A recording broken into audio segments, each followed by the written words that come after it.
Next up, VMDR, putting the M back into vulnerability management. We have the VP of Product Management and Partner Programs, Joe Petrocelli, with Tyler Colberth, the Director of Cybersecurity Application Security at American Express Global Business Travel, and Maher Al Awar, the Cybersecurity Tools and Automation Manager at SLB, who will discuss with you how to integrate comprehensive strategies into your vulnerability management program. All right. Hello, everybody. How many, show of hands, how many people here are VMDR customers? So they should go up. Pretty much the entire room, and everybody's happy, right? Everyone's happy. That's great. So Joe Petrocelli, VP of Product here at Qualys. I've been here 8 months. This is my first QSC, so super happy to be here. We've got a super packed agenda for this session. So we're going to move fast. We've got I'm going to be talking a little bit about the state of the vulnerability management market today. Then we're going to be talking a little bit about reactive versus proactive VM. And then we're going to break into a little bit of demo. We're going to call Kevin up to do some of that, and then we've got a couple customers coming at the end. So stick with us. It's going to be a good session, and we're going to get right started. All right, so research from over 700 global CISOs this year shows that traditional approaches to VM just are falling short. They are asking, overall, they feel that as an industry, we need to be able to detect exploitable CVEs a lot faster. They feel that we really sort of fail to ensure that the dynamic attack surface is covered in a very quick way from an asset discovery perspective, and really feel that we need to be able to enrich our threat intelligence with environmental variables, generalized cyber risk context in order to successfully prioritize vulnerabilities. In fact, 73% of those 700 CISOs that were questioned felt that pure vulnerability assessment, vulnerability management, just straight up was inadequate for today's dynamic security landscape. And 74% of those same CISOs feel that it's really human error to blame, and that we need to be able to automate as much as humanly possible to be successful. So they also talk about how the threat landscape is evolving over time. We all know this. Exploits are happening faster than ever before. And as a whole, we're really sort of behind the ball. We're being far too reactive as an industry. And oftentimes, it's assets that are unknown to SecOps and to our administrators that are often the ones that are being exploited up front. Our data shows that nearly 90% of all CISOs feel that microservices, containers, Kubernetes have created blind spots in their environments. And then on average, enterprise teams are totally overloaded with the number of new vulnerabilities that they're having to face on a monthly basis. As a matter of fact, it's over 2,200 new alerts that are coming from applications every single month. So lastly, we found a need, as we've discussed several times today, for a comprehensive and centralized strategy around risk, similar to the same reasons that that brought a need for a threat operations center or a security operations center in a SOC a number of years ago. So what does that really mean? VM is happening in a silo, and the results are handed off to various teams for operationalization, and VM is just one tool. There's no real universal datagram for threat or for risk, right? And we know that on average, our enterprise customers have well over 70 tools in the environment. Earlier, you heard Sumedh say, 10 tools, each one has its top 10, 100 priorities. Well, reality shows that it's over 70, and multiply that out, and you know how large that problem actually is. And then patching and remediation is a super technical operation, and it's far too removed from the concept of business. We found that when organizations focus on risk to the business, when they're remediating threats, they have far, far better outcomes, which totally makes sense. So all the numbers aside, today's landscape really comes down to 3 basic tenets. Diverse environments where the operating network could go across servers, workstations, multiple CSPs. The expanding attack surface. If you were to have told me 15, 20 years ago that I could, in fact, I was having this conversation earlier today, that I could be honest on my son's football practice, coaching his team, answering emails from my watch, and doing that type of multitasking, I would have laughed, but that's reality. We have physical servers that host a myriad of services and wearables that contain PII and personal health information. And there's all sorts of ways today that we can access sensitive resources and that attackers could take advantage of those things. And lastly is holistic management. I think we covered this off really, really nicely today in Sumedh and Maheresh's talk with ETM, but that burning desire to get to a state that the Qualys Risk Operations Center promises in a way that just gets past the noise. To normalize indicators of threat and prioritize threats and remediation using real business context. And what, in the end, does it all mean? The result is that you just have an endless cycle of failed results and undesirable outcomes. You have inventory gaps on your external attack surface, blind to software components, or stale or incomplete CMDB, which could lead to a breach. You have your security teams focusing on remediating inconsequential vulnerabilities that really don't reduce risk all that much. You've got your IT teams missing SLAs for critical vulns because they're spending their time worrying about things that they don't necessarily have to. And you've got your security and IT teams wasting hours or days even on manual reporting. And all of these things expose the organization to unnecessary risk. These things sound familiar? And as you've heard multiple times today, ultimately risk comes down to dollars. And when you take a look at these figures, 287 days on average in the United States to remediate a breach. That's from the time the breach happens until the time all the lawyers and everybody else is finished with it. $2.2 million in manual labor, $4 million in average breach cost. Those are incredibly, incredibly impactful numbers. So how do we shift from being reactive and inefficient to being proactive?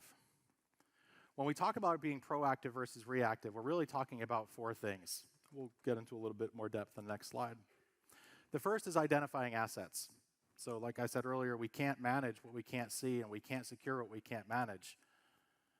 Next is assessment. It's that common sense that works across the threat landscape, and it's what's been core to Qualys' success over the last 25 years. Third is prioritization.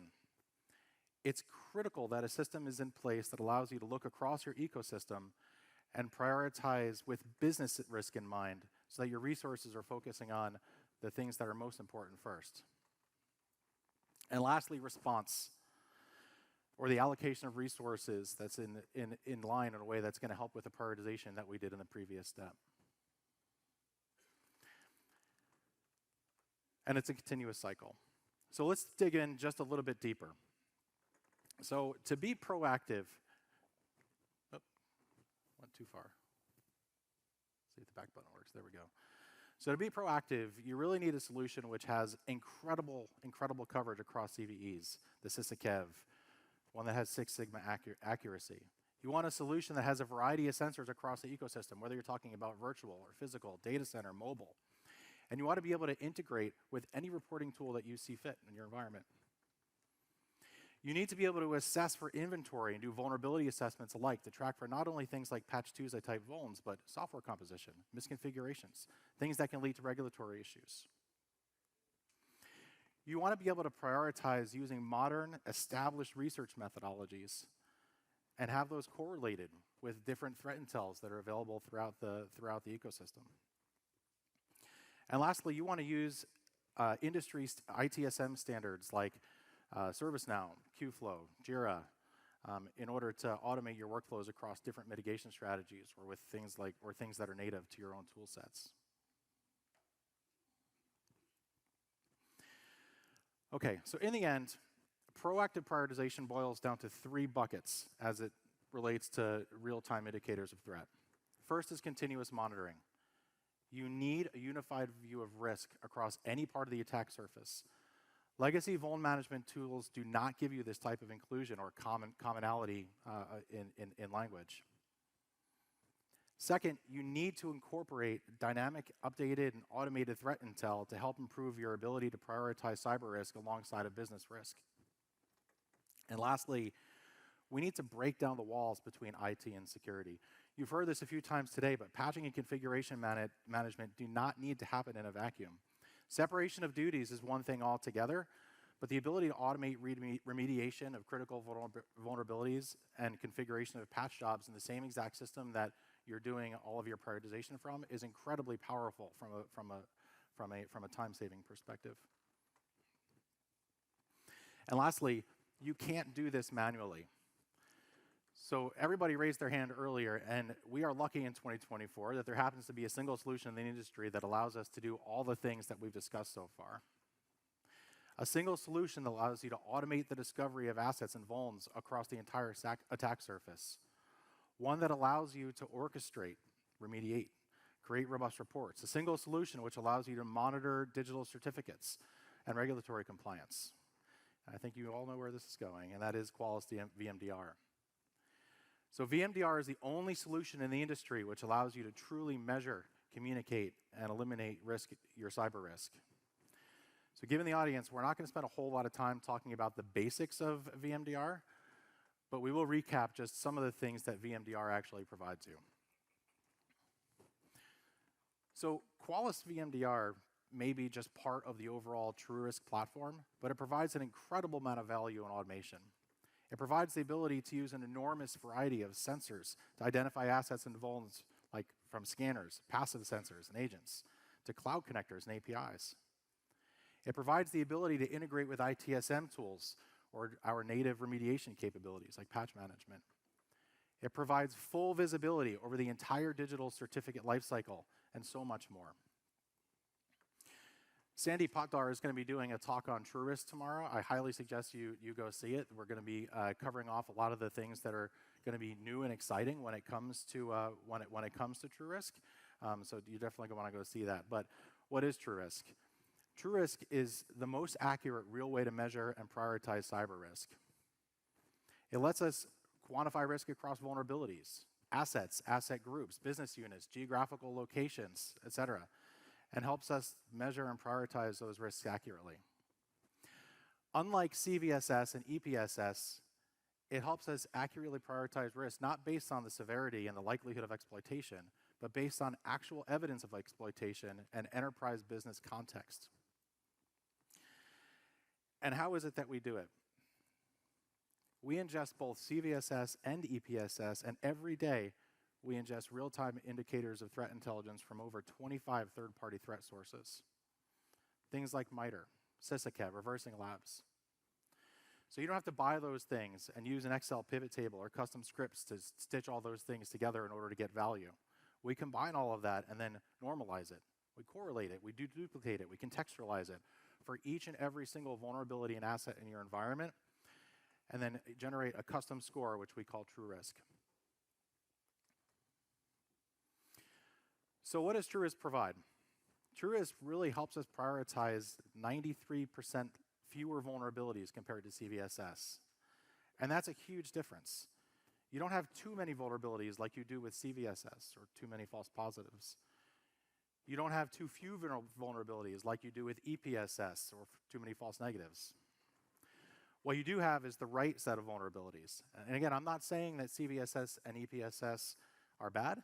They alone are just insufficient. So as you heard me talking about a few minutes ago, as well as Myresh and Sumed and Shailesh earlier, the Risk Operations Center, the Qualys Risk Operations Center, is a natural and much needed evolution of defining and reducing risk in an enterprise environment. And VMDR is absolutely critical to that story. If you remember those numbers earlier, 74% of CISOs felt that vulnerability assessment alone was inadequate. And 89% felt the attack surface was out of control and that the modernization and mobilization of that attack surface has created a situation where finding risk in our environment is basically impossible to quantify. And more so, enterprises are spending nearly 4 days a week of man hours fixing things in the environment that really do nothing in terms of improving risk to the business. And when you start adding information from VMDR to enrich that data and prioritize risk alongside of the other, either Qualys or third-party tools in the environment, it allows you to really open up the aperture to a whole new level of risk management and prioritization. It allows you to drive a myriad of actions which allow you to reduce business risk directly from the Qualys platform. Things like patching, things like host isolation, the correction of misconfigurations. And ultimately, this leads to real and tangible customer outcomes, like holistic visibility and the reduction of business risk. All right, so we're going to break into talking a little bit about roadmap. We're going to cover off some of the sort of far-end things that we're talking about strategically, and then I'm going to invite Kevin up on stage, and he's going to talk about the things that we either have very recently released or will release in very near term, and do demos of those things. All right, so roadmap. Customization to true risk. This is incredibly powerful. So the ability to essentially customize true risk, to toggle certain models, adjust weights, customize severity. And like I said earlier, don't forget to go see Sandeep talk about True Risk 2.0 tomorrow and some of the new improvements that are coming there. IPv6 support. So this is a long time coming. We're going to have things like support for hosted workloads in Azure and AWS perimeter scans. The PCI merchant portal will support IPv6 as we get closer to the 4.0, the PCI 4.0 deadline, which is coming up in 2025. We're going to be talking a little bit about PCI tomorrow. And then CertView will also support IPv6 for certificate assessments. We'll be providing a centralized exception management workflow. This is awesome. So we're looking to allow changing QDS, vulnerability severity, the ability to classify vulnerabilities as either accepted or false positives, and to provide for a multi-layer exception approval workflow. And lastly, but not least, we're going to be taking a look at the UX. You saw a preview earlier today, I think numerous times, of the new UX. So focusing, but from a VMDR perspective, it's really the tip of the iceberg. So we're going to be looking at things like the navigation menu, new user onboarding, scan management, reporting, really taking a look at the workflows, not talking about losing any sort of the functionality that you've come to love and use over the past years with VMDR, but really focusing on how can we make it better for you. And lastly, call to action. I know everybody in here is a VMDR customer. I've been here 8 months. I can tell you I learn something new about VMDR every single day. So please go to the website, take a look at the product tours, reach out to your TAMs, reach out to me, reach out to somebody on my team, and let's have a conversation about some of the things that you may or may not be missing from VMDR. All right, with that, I am going to call up Kevin O'Keefe, and Kevin is going to come and talk about demo. Thank you very much. Thanks, sir. The lady literally just told me to watch my step, and what did I nearly do? Trip over on the step, so it's a great start, great start. So as Joe said, we're going to go through some stuff that already exists in your platform, some stuff that you can already use today. And the first one of that is the remote deployment of Cloud Agent with the Qualys scanner. So a lot of our customers have already been requesting this, but we now, with the ability to actually deploy the agent with the scanners, allows you to quickly roll out the Qualys Cloud Agent to assets that you're already scanning and you already have authentication records set up for. All you need to do, select the assets you want to deploy to, select the activation keys, set up which scanner is going to be doing the deployment, and then create the job. It's as simple as that, and now that's going to go away and deploy it. In this case, we can see it's already deployed it, and there we go. We have the Cloud Agent deployed. So it's very, very simple, very, very quick as well. So moving on to measurements. So dashboards is one of the best ways to display visuals and interactive ways to show metrics to management, to techies, to the board. And here you can see some examples of how to correlate and differentiate different business units to show which ones are good and which ones need to do some improvements. What we're going to do is drill down into the North American business unit, check those 90 assets, and look for the most critical assets out of those. As part of ETM, we are going to be releasing a new true risk score calculation methodology. So this is the new algorithm that will be released as part of ETM. Most of our customers will have it in place by next year, but if you join up as part of the ETM trial, you will get this straight away. This is after a lot of discussion with our customers. We have customers already using this new risk metric, risk calculation formula. So we have already got feedback and are continuously improving it to be able to actually, by the time we release it to everybody else, we've already had a few rounds of improvements and feedback. One thing I wanted to call out in here, and this is going to be quite pertinent to my presentation a bit later, is why QDS is so important. You've heard Joe, you've heard Sumedh earlier talk about why CVSS isn't necessarily the best way to prioritize. This vulnerability is a 3.9 on the CVSS, but you'll see it's got a CISA known exploit. It's got a weaponized exploit available as well, and we can see that it's recently been trending, but it's only 3.9. Whereas Qualys has given it a 95. So just looking for your critical and high CVSS might mean that you miss out on critical vulnerabilities that you should be remediating to remediate risk in your environment.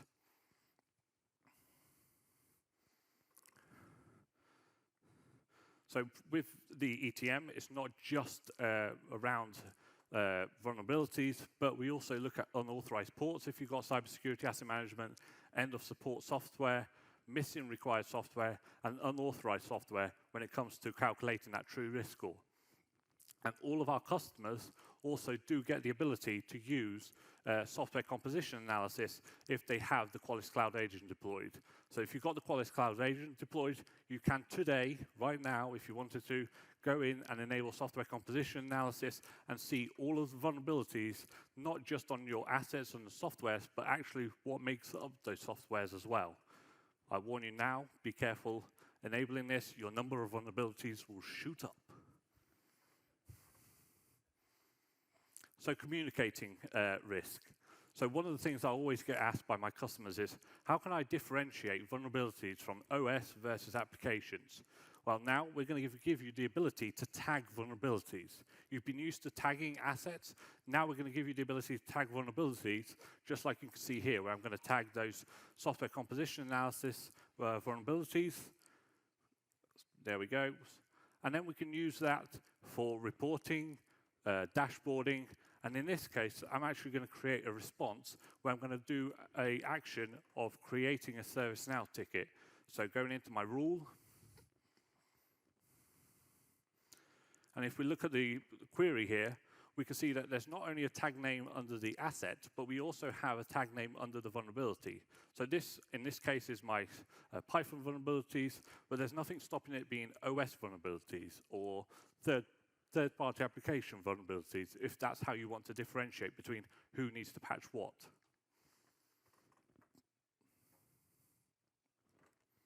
So under my actions, I'm now going to set it so that it's a ServiceNow. And then once that's created and saved, any new vulnerabilities are then going to be pushed into ServiceNow directly to those teams that can go in and fix those vulnerabilities. And now we're not only giving them the assets, but also the vulnerabilities that belong to them. Another great feature that we've released in the last few weeks, few months, is the True Risk Report. So what this gives is the ability to provide you an executive true risk report on your data as it stands today. And it's constantly being updated, so you can run this as many times as you need, run this weekly, monthly, and we can see an overview of your true risk landscape. We can see the asset landscape and your assets that are potentially stale. So in this case, we want to potentially look and remove some of those 80,000 vulnerabilities, assets that haven't been scanned in the last 30 days. Your vulnerability landscapes and which RTIs are associated in your environment and how many of those could be patched with Qualys by just using the Qualys Patch Management module. And then also looking at some risk recommendations. So telling you exactly what needs to be done to reduce your risk, whether that's a vulnerability, whether that's a misconfiguration. We're going to help you prioritize and tell you how to get those lower scores that your board and your managers are probably wanting. Now, this was supposed to go into Eliminate, but I'm just going to tease it slightly, and I'm going to let Eran do that a bit later, just so that we keep on time. But Eran's going to show us what the Eliminate capabilities are going to be coming out that integrate directly with True Risk. And with that, I'm going to hand it back to Joe to introduce our first customer to present on VMDR. All right, and our last speaker as part of this session is Maher from SLB. He's going to be coming out and talking about maximizing his threat intelligence with VMDR. So Maher? There you go, sir. Thank you. Thank you. Good afternoon. Today, actually, I woke up in the morning and then thank you for being here, all of you. And then my wife asked me, where's the next QSC? I was like, okay, she's enjoying it a bit more than me, I guess. So, all right. So, my name is Maher Al Awar. So, I've been with SLB for 15 plus years. So, at SLB, we stay for a very long time. So, I started as an on-site engineer, then network engineer, then I did an IT team lead for the executives in the headquarters, and then after that, I did shift to internal audit, which mostly was looking into what's the process, the procedures, the kind of restrictions, what we have to do, all of that, and then auditing the IT systems.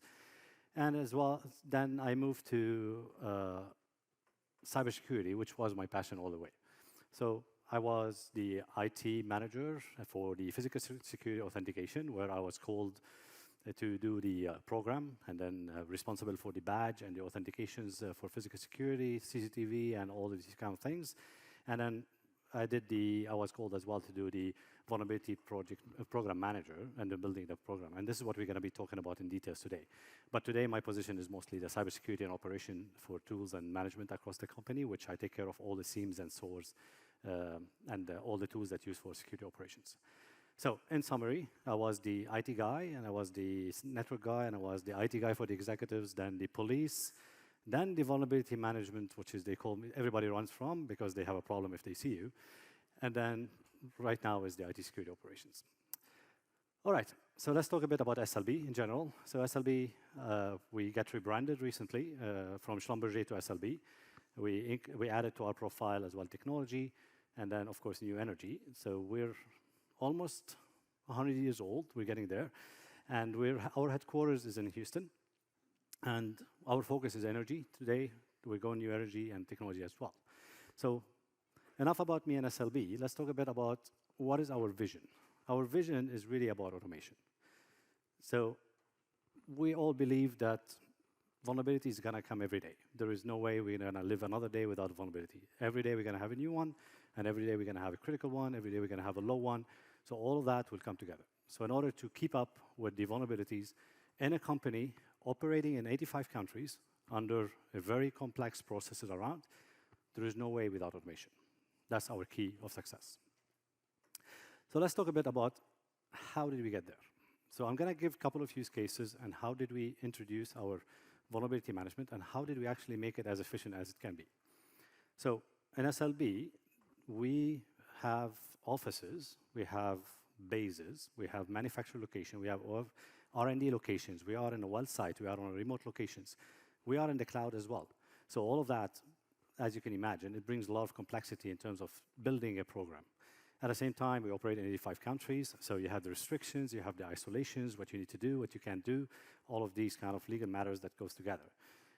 At the same time, it's not a single support that we have. So it's a distributed workforce across very complex, I would say, product line management, and everybody operate differently in different environments.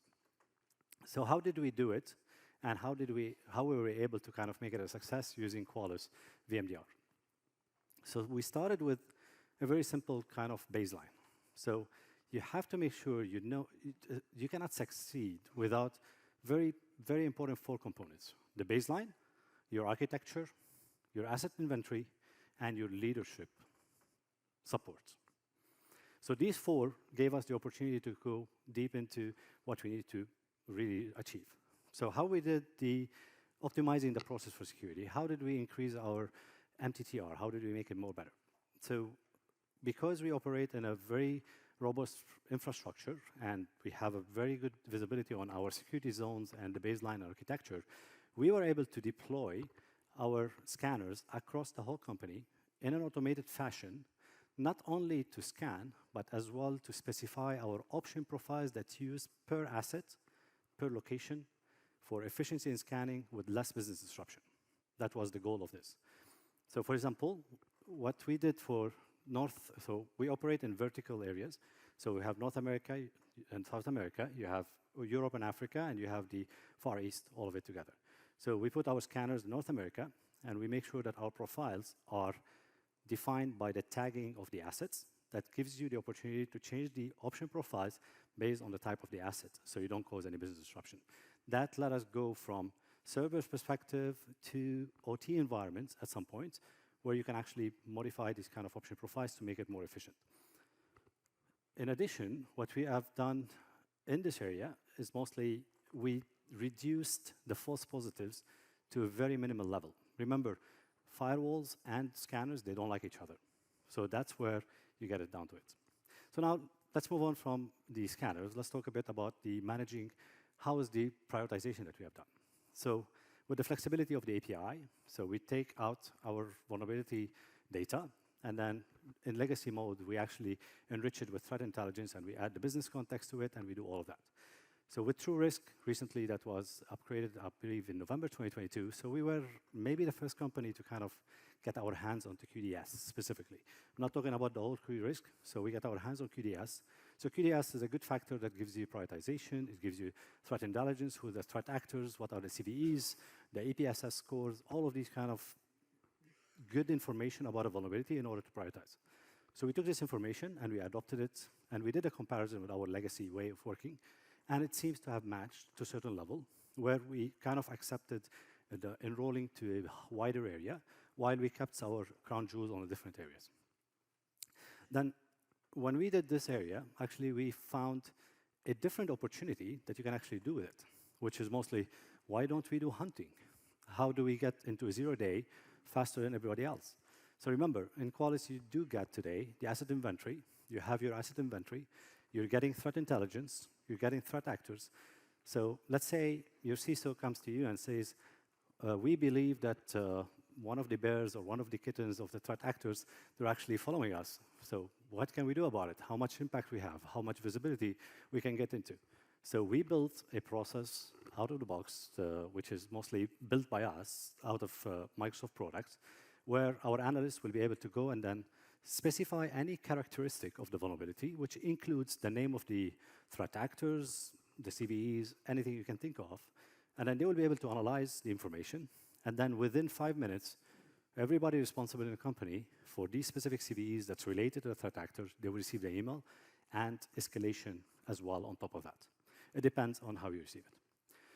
The other part that we actually thought about is the threat hunting. Why don't we do threat hunting with this? So we had a group of we started last year looking into red teaming, and then red teaming is very kind of aggressive. They go after different things. So we thought about, why don't we do a light red teaming, which is mostly vulnerability hunters. So we hired a couple of hunters, and then we said, let's try it. So with Qualys, actually, we get leverage for the hunters, where we do our external scans, and then we start looking into what's come up with, which one is the highest based on this, and they start hunting around it. And with the support of our leadership, we were able to get to a different level. So let's talk a bit about our outcomes. So as I mentioned earlier, with the efficiency that we were able to do on automation, we were able to get our scanning to a different level. So we went from really 10 days to 30 days from it to around 4 hours to 72 hours. Remember, your agent gives you the 4 hours boundaries, and then we are able to scan the whole environment within 72 hours. So that's a great achievement that we have done. In addition, the critical vulnerabilities, based on all of these campaigns that we sent, so we sent billions of campaigns, we have a lot of attention from the business, so we were able to we minimized the critical vulnerability by 90%. And then as well, I was mentioning about the scanners, we were able to get deep into areas where everybody is afraid to do active scanning. So with the option profile justification and the minimal configuration that we can do, actually we were able to scan actively in certain areas without impacting the business. And thank you so much for being here today. Have a good time.